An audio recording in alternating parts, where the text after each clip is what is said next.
From The Australian, here's what's on the front. I'm Claire Harvey. It's Monday, January 5, 2026.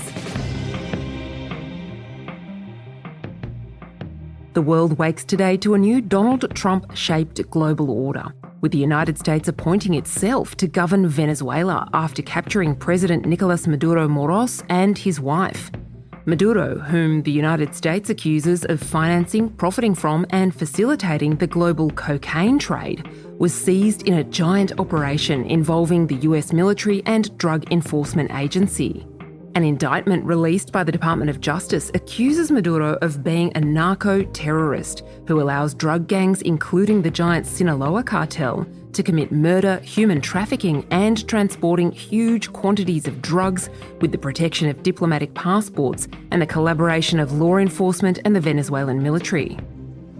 We're going to have our very large United States oil companies, the biggest anywhere in the world, go in, spend billions of dollars, fix the badly broken infrastructure, the oil infrastructure, and start making money for the country. Maduro is now in New York with his wife Chilia Flores awaiting trial. The detention of the Maduros comes after Trump and Secretary of War Pete Hegseth released a new national security strategy in November 2025, which set out Trump's vision for a new world order.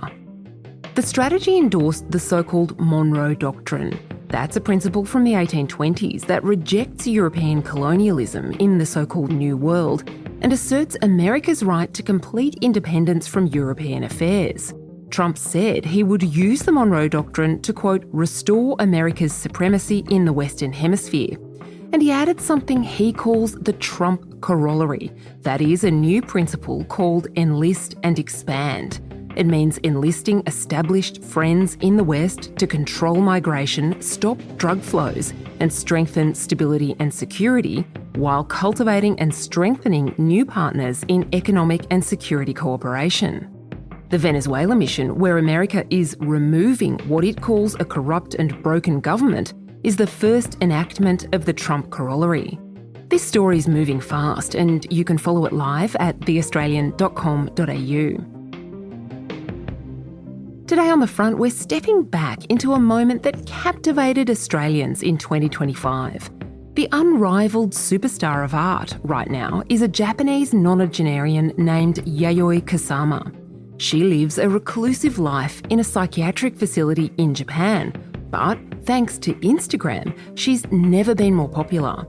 Today, Chief Culture Correspondent Tim Douglas joins the front's Kristen Amiet to explore why Kusama is such a big deal and how her work created the biggest moment in the Australian art scene over the past year.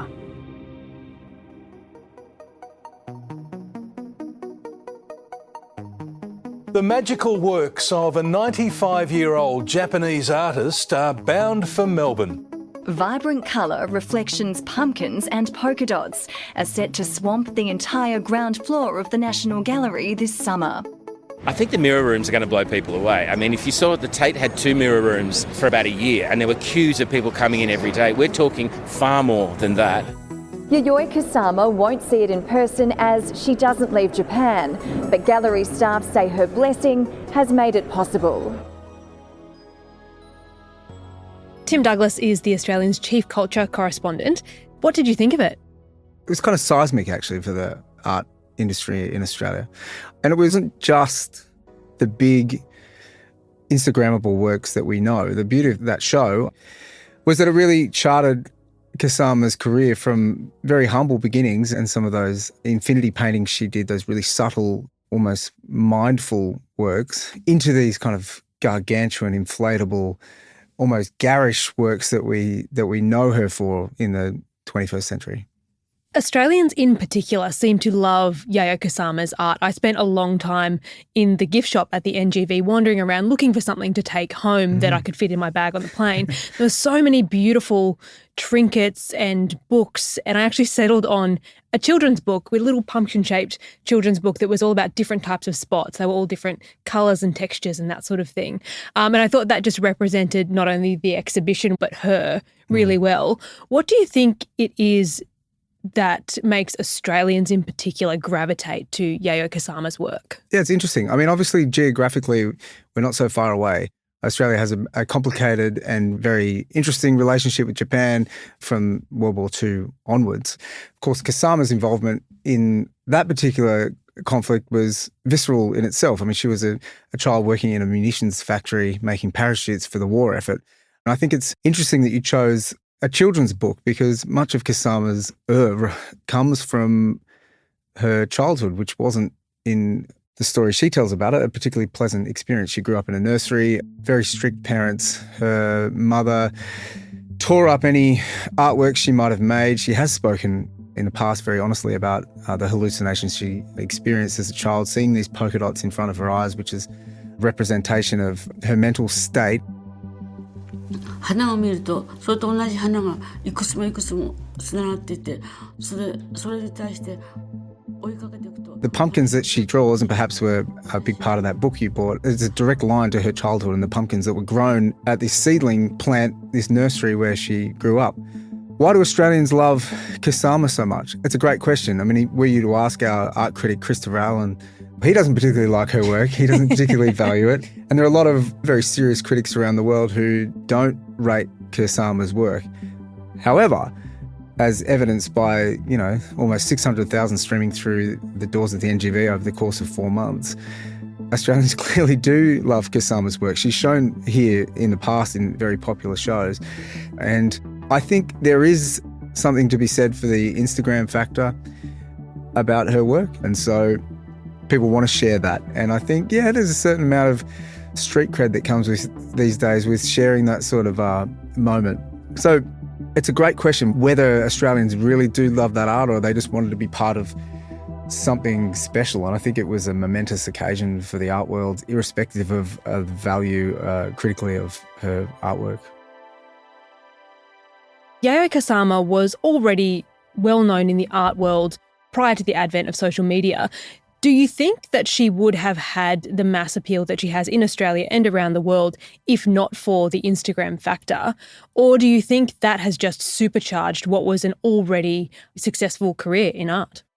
Her career is really interesting because, as I said, a very kind of complicated childhood and a complicated mental state meant that she had trouble making her name in Japan. She studied Nihongo painting and then had this great affinity with the natural world and contacted great American painter and pioneering female artist in the States, Georgia O'Keeffe, sent her a letter. And this letter was in the show, which is amazing. Georgia O'Keeffe wrote a letter back saying, come to America and you can do great things. And she did go to America and then began making work with Donald Judd around the time of Andy Warhol, etc. in that time, but didn't get to where she wanted to go. But she had a very serious mental breakdown culminating in a suicide attempt, which meant she went home in 1973. She checked herself into a mental facility in Tokyo and she's lived there ever since. It was Mr. Tachihata, who was the boss of the National Museum in Osaka at the time, who in the 80s reconnected with Kusama and resurrected her career with a retrospective. That coincided with a shift, I suppose, in society. It was before the advent, of course, of the digital revolution, but it wasn't far away. And I think Kusama's really ridden that wave. Certainly, she's in the sweet spot right now in terms of social media. But yeah, I mean, her popularity really kind of soared before social media. So there is something about her work that connects with people in a very real and visceral way. Do you think that the average punter who goes along to see an exhibition like this or sees Yayoi Kusama's work in a book or wherever actually registers those themes, or are they just taking it at face value? Yeah, look, I think there's a certain section of people who just want to be there for the occasion, who want to be part of the cool show that's happening in town. But I think the beauty of that show that we are speaking about in Melbourne was that it was done in a chronological way and it really kind of showed that evolution of not just the artist, but the woman, because the woman she is now, and I know this from having spoken to Mr. Tachihata, who's one of her closest friends, she's apparently a very funny person. She calls him at 2 a.m. and says, you need to come over here because I'm going to hurt myself unless you do. So he gets in a cab, and this man's 80 years old himself. He gets in a cab and races over, and she starts laughing and saying, why are you here? What are you doing? And, and so she kind of, I was speaking to her gallerist as well, who said at the time he sold one of her pumpkins for some phenomenal amount of money, let's say $10 million. And he showed her the check and said, "Are you happy with this?" And she put another zero at the end and said, "Now I'm happy with it." And so I respect that. Yeah, I respect that too. And so she's by all accounts, a very kind of singular human. She's now in her late 90s, and she lives still in this institution with 24-hour care and a very close group of trusted confidants who support her. She has no family left, and she had a very complicated relationship with that family.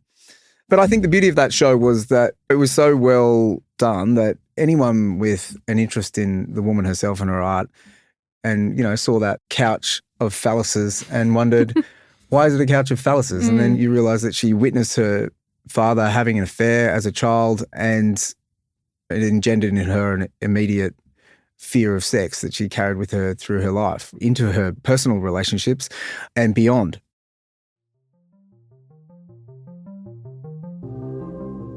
Coming up, more of Kristen Amiet's chat with Chief Culture Correspondent Tim Douglas.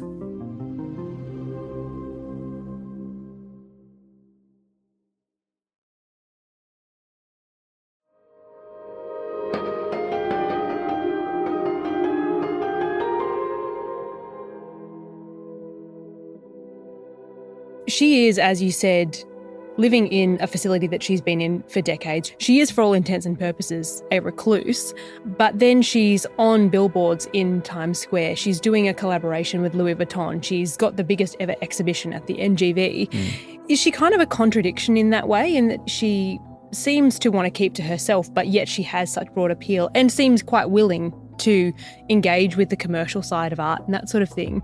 Is that what makes her so unique? Yeah, it does feel that way. I mean, if you knew nothing of her mental state or where she lived, you'd think she was a hustler. I mean, you'd think she was a mover and shaker in that world, someone with great commercial nous and interest in the fashion world and the world of finance. Look, whether that's true or not, I'm not sure. And I imagine very few people are, because she doesn't give interviews and she rarely leaves her place of residence. But when I spoke to Mr. Tatihata about it, he said she produces work every day. And she produces work because, in his words and in her words, of her mental state. She needs to paint these things that present themselves before her eyes. She needs to get that out of her system and to work every day. And so while she's not making large-scale pumpkins from hand, she's still drawing each day. And last year, she embarked on a new sort of creative avenue where she began doing portraits of young Japanese people. And Mr. Tatihata at that point said it was a new sort of artistic avenue for her. We haven't seen any of those things in public at this point, but it seems very much to be some sort of response to her childhood. And so I think it's really interesting. The older she gets, the more perhaps introspective she seems to be getting. But again, it is a contradiction in a way, and she is so sought after. Of course, she was the highest selling artist in the world last year. A phenomenal amount of money still exchanging hands at the altar of her work. And so I think she's still the most interesting person in the art world, living or dead, I think, at this point. They say that imitation is the greatest form of flattery, and I'm sure that there are already people out there trying to emulate what has made Yayoi Kusama so special for so long. Do you think there'll ever be another artist like her? I don't think so. I mean, this is a person who grew up in very conservative Japan and began experiencing serious mental deterioration as the onset of global war came for a relatively small country. Moved to New York at a seismic time for art and culture and society, was chewed up and spat out, lived in a mental institution, and somehow created a niche for herself as the world's highest and most saleable artist. Unless there's who knows what's ahead on the horizon, but I mean, I think in terms of lived experience, few have seen what she's seen, quite literally. And, I think she's, as I said earlier, a kind of singular cultural icon of our time.